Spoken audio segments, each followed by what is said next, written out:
Portugal wins 5-0 against Uzbekistan. He's back. He's returned. He has arrived. Cristiano Ronaldo gets a brace with two beautiful goals. Classic Cristiano Ronaldo finishes to not only give Portugal a much-needed victory here after tying DR Congo, but for himself, just a fresh breath of air as he enters a conversation with Mbappe, with Haaland, with Lionel Messi, all the greats having amazing tournaments so far here at the World Cup, amazing performances. Ronaldo was the only one left, and he delivered on the biggest stage. Portugal wins 5-0 with Ronaldo showing out. It's all about the first half for me.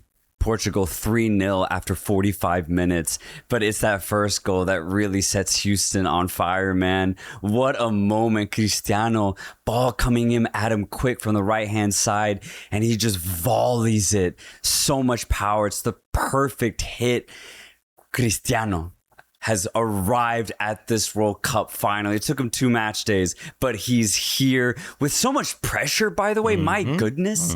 The amount of drama around the Portuguese camp with what the wives of the players getting involved in social media. Roberto Martinez taking a lot of heat. And of course, Cristiano Ronaldo himself taking a lot of pressure and a lot of criticism. Even a lot of people saying, should he even start? And I love that at the beginning of this match, he completely puts all of that aside and shows the people why he's still one of the best goal scorers to have ever played the game. What a goal for Cristiano. And the second one too. Oh my God, the third goal for Portugal. You look at that finish, there's so much momentum going right side, but he has to go left across the keeper. It's a classy finish from Cristiano. And that is ultimately the level, the quality of Cristiano Ronaldo. 2 beautiful goals today. And I just love that he's able to actually put his stamp on this World Cup where so many superstars have showed up. Cristiano's here. Yeah, and he breaks records, makes headlines. The first player to ever score in 6 World Cups. That's greatness right there. That is greatness right there for Cristiano Ronaldo. I like that second goal the most personally. Yeah, I agree. I like that one a lot. And you said it, man. He had a lot of pressure because, I mean, if he doesn't score, right, and Portugal doesn't win, it might be one of the worst endings to such an amazing career that we've seen. Like, I don't know if he ever recovers from that, man. Like, failing completely at the World Cup with the deepest Portugal ever. So given that it was Uzbekistan, that they won 5-0, that ended up being an easy game at the end of the day, there was a lot of media and fan pressure going into this game that I think Portugal and Ronaldo responded to very, very well. This is exactly what you wanted to see. We're talking about, you know, England, for example, time, Spain time, Cabo Verde. I think at the end of the day, that DR Congo result is going to look the same way for Portugal. They're able to finally settle into the tournament, find their flow within themselves, play with each other's best traits, and they're able to win 5-0 here. I mean, you talk about the first half. We got to mention Nuno Mendes' surprise goal. Like, that to me was probably the difference-making moment of this match where everyone thought Ronaldo was going to take that free kick, and instead steps up Nuno Mendes, and he puts in a beautiful ball into the back of the net, curling effort with so much power and strength. 3-0 at halftime, and then Portugal sees the result out. But this was a needed result. This was a needed game for them, and I think now, especially after all the criticisms I threw at Roberto Martinez and the whole team, I think they all woke up. I think they all woke up and they're all here ready to show that they are a dark horse at this World Cup, and even trying to toe the line between dark horse and title contender if they can continue getting more positive results. Yes, that is what was at stake today against Uzbekistan, is the fact that Portugal needed to wake up, and they did. 5-0 is the perfect response after drawing Congo 1-1. It is the perfect response. Now you can understand that Portugal actually do have the talent. They do have the potential on paper to go far in this tournament. And now you can understand that they have the coach to actually make it possible. So this was the perfect response for Portugal. And you look at the performances outside of Cristiano, I thought Bruno Fernandes was fantastic today. The amount of runs he made in the midfield, and when he would get on the ball, he was always looking for that final pass. It was his almost killer instinct today that made me realize, I was like, oh, okay, even Bruno's looking at the criticisms. He's also feeling the heat, and he wanted to shut them all up, bro. So I really appreciate not just Cristiano's performance, but the entire Portuguese starting 11.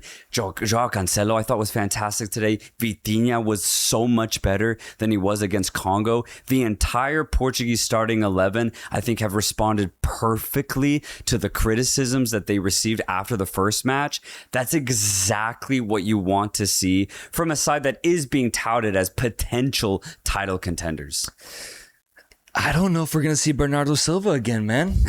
Joao Felix came in. I think he earned the spot. I think Roberto Martinez saw that Silva was not impactful last game. Yeah. Felix comes in. I think he just fits the team better. I don't think Bernardo's going to play again. Yeah, it would be in bench role. I think João Felix is just a better fit because he's just more flair. You have Neto, who's more direct, and Felix is just almost like a firecracker. You don't know what he's going to do, and I think that actually helps Portugal. Yeah, that's the only thing I noticed where, in terms of starting lineup, that was a big change that was made. Thoughts on Uzbekistan, who ends up conceding 8 goals in 2 games, 3-1 loss to Colombia, now a 5-0 loss to Portugal. There was a moment there. They were down 2-0, and they scored an absolute worldie. Yeah. But it was ruled offside, rightfully so. But for a moment, I think for a second time, people saw that Uzbekistan flair. They saw it before it was ruled offside.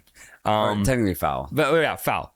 But for a good 30 seconds, people were like, oh shit, Uzbekistan just scored a goal and it's 2-1. They might be coming back, you know? Yeah. And I think that moment is going to end up being the highlight of the tournament for them because at the end of the day, it ends up being 5-0 and they're not able to do much, man. No. I mean, if you go into this tournament assuming Portugal are at their peak and Uzbekistan are also at their peak, I think 5-0 is an unfortunate reality regardless. So I actually wouldn't look too into this if you're Uzbekistani. Right. Yeah, like you can't. Like It's your first World if you're playing a Cristiano Ronaldo who is fueled to score goals, Right. If you're facing a Portugal who is, determined to prove people wrong, it's almost impossible to win this game. So Uzbekistan did what they could. I'm looking more so at Portugal for actually showing up in this match. That's what I get out of this. And that's why in that third match day, I want to see Portugal show up once again. Instead of phone it in. Obviously, their chances of qualifying are very high now as they're on 4 points. DR Congo would have to beat Uzbekistan and beat them by a lot of goals to even have a chance at being in second place. Portugal is going to advance through, but I want to see a fight for first place in this group against Colombia and a test to measure themselves against one of the best teams in South America. I need to see the best version of Portugal in that game. If we're to consider this team title contender / dark horse, they got to take down. They got to be competitive against one of the most informed teams in the world right now, coming off of 2 very impressive results themselves. Colombia, Portugal has to win that game, in my opinion, to really say to the world, we're here. We've arrived. We've gotten past that DR Congo result. We've heard all the drama, all the wives arguing stuff. All that's past. That's in the window. That's in the rear view. We're here and we're pushing for the trophy as we enter the knockout stages. For me, it's a big game in that third match against Colombia. For real, like they can't have any more sleeper matches. The Congo one was the only one that they've been afforded. Now the rest of the tournament has to be Uzbekistan, essentially. Obviously, maybe not so much in the amount of goals, but at least in the approach. They have to dominate the midfield. They have to look very aggressive on the offensive line with Felix, Cristiano, and Neto. And then you got to use your Champions League winners in Vitinha, Nuno Mendes. Portugal's got to go off now. And Colombia's going to be a crazy test. Colombia's on their own narrative as well, trying to be the dark horse of this tournament. So that's going to be a hell of a matchup. I think for Portugal, just play your best football. And then from there, we'll see what happens. Big game awaits for Portugal. Please let us know your thoughts on this game as Ronaldo responds to the haters with a beautiful brace.